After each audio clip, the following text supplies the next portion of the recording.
Huwag mo munang buksan. At isa. Masalubong si Mimi. Gusto mo ka tumawag na naman si Papa. Tingnan, nagbibideo kasi. Sabi ng mamaya mo buksan. Hayaan mo muna.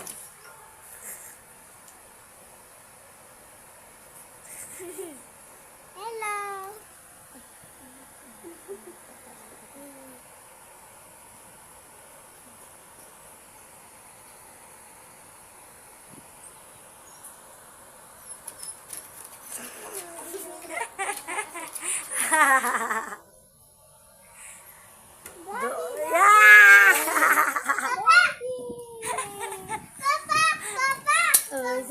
Isa pa din yan.